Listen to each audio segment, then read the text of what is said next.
The Scrum framework, right, our basic sprint cycle, there is a deal between the business and the team who's building the stuff for the business. In sprint planning, the business, as represented by the product owner, shows up with their most important stuff. The development team makes a commitment to a set of those things, and then the team to focus and actually get some stuff delivered to the business, get some stuff done. Generally, that works pretty well. Every once in a while, it doesn't. Every once in a while, there is something that's so important, it can't wait until the next sprint.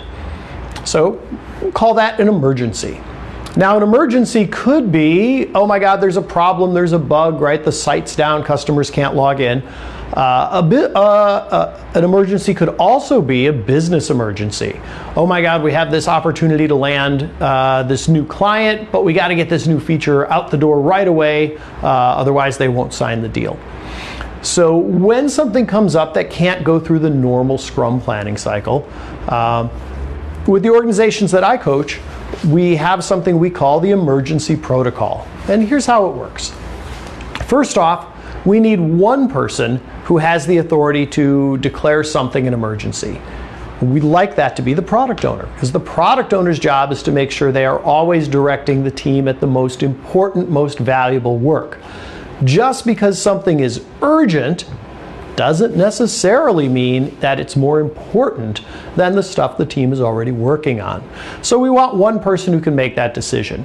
If we let anybody and everybody decide what's an emergency, pretty quickly your stakeholders will figure out that the best way to get their stuff done is to declare it an emergency. So possible emergencies go to our product owner makes the call. So now let's say our product owner said, oh yes, this thing really is an emergency, it's more important than the stuff the team's working on in the sprint. So now that product owner brings the emergency to the team, the whole team, and says, team, wow, we've got this emergency, I really need you to deal with this. And the team collaborates together to figure out how will we address the emergency. Now possibly a couple of team members say, oh, we totally know what needs to happen and the two of us can handle that. Okay, fine. Maybe the whole team decides to swarm on it. Fine. The key thing is, though, that the team owns it and the team owns the decision about who's going to respond and how, what's the best way to deal with that. So then the team focuses on getting that emergency taken care of.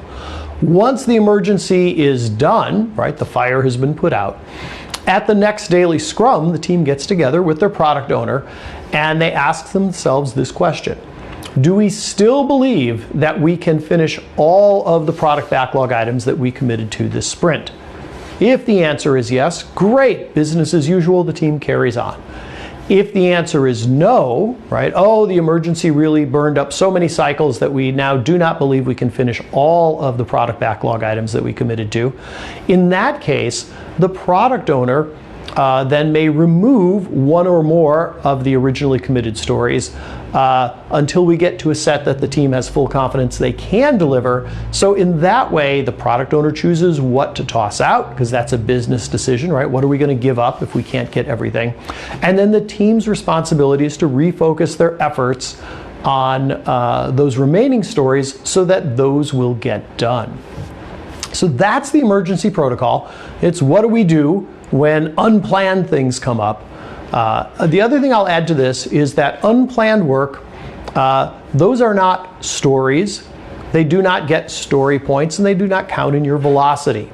Story points and velocity are a tool that many teams use to help give predictability to the business about when the planned work is likely to be completed. Any unplanned work that comes up simply slows down the rate at which planned work gets done. If we gave ourselves credit for points and velocity for unplanned work, then the guidance we give our business for when the rest of the planned work coming up in the product backlog will get done, that will be skewed. We won't be giving them good guidance. So very important when you have these emergencies, don't count them in your velocity because, like I say, it was unplanned work. It simply slows down the rate at which the planned work will happen. So hopefully you don't have a lot of emergencies because it's a little disruptive. And tune in next week for another exciting Scrum topic. Thanks for checking us out.